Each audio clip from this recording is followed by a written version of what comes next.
All right, today we're diving into a short but really profound text that flips the script on what we think about knowledge. It starts out praising it as, the best thing ever, but then it takes this wild turn that challenges absolutely everything. Let's get into it. So, this source, it does not mess around. It kicks off with this really direct, almost urgent command: don't waste your time. It's a wake-up call, right? Urging us to grab hold of something vital. And that something, well, it's knowledge. Okay, so let's start where the text starts. We all kind of agree, right? Knowledge is one of the greatest things you can have. Our whole society is basically built on it. But this text gives it a status that's, well, even more essential. Here's the core idea, and it's a powerful one. For humanity to really live, to thrive in any meaningful way, knowledge is just as fundamental as air and water are for the planet itself. So it's not some nice-to-have luxury. It's our actual lifeblood. It's the very thing we need to breathe. And it doesn't stop there. The text really doubles down, listing out all these incredible virtues of knowledge. It's seen as a divine thing, something that raises you up. It's practical. It helps secure your health, your wealth, and get this, it's the only thing we're explicitly told to always seek more of. The message couldn't be clearer. Knowledge is the path to all good.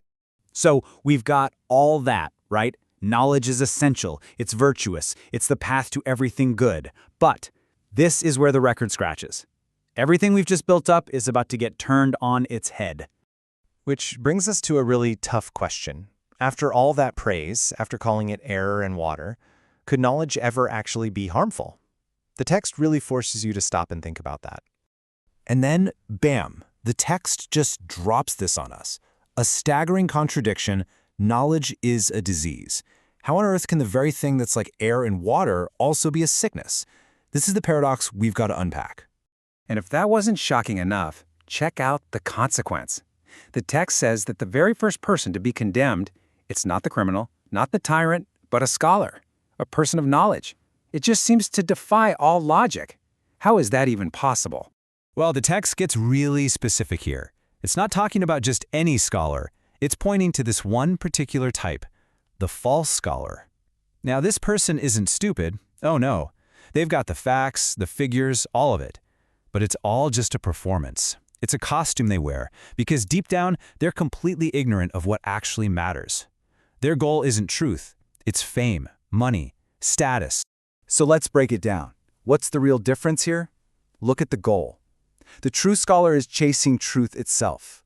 The false scholar, they're chasing what knowledge can get them. And because of that messed up motivation, the false scholar is, ironically, totally ignorant of the big stuff, of purpose, of themselves. And that single difference in their why leads to completely opposite outcomes. So, what gives? How can knowledge be both the best thing ever and a one-way ticket to disaster? Well, the final part of our text brings it all together and gives us a single, clear answer. And here it is, the big reveal. The whole thing boils down to this.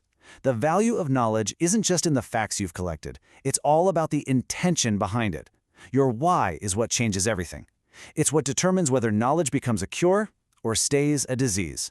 So you can think of it like this. There are basically three roads you can take. First, there's just plain ignorance, the root of all evil. Second, there's knowledge that's been corrupted, knowledge you seek just for worldly gain. That's the false scholar's path. And then there's the third path, pure knowledge, knowledge you seek just for the sake of truth. And that is the path of all. And the text wraps up with this short prayer that honestly says it all. It's a request for more knowledge, absolutely. But notice that huge condition attached to it. Make it pure. Make sure the reason for seeking it isn't about us, but about something bigger. And that's what this whole explainer leaves us with. It's a question for you, for me, for all of us.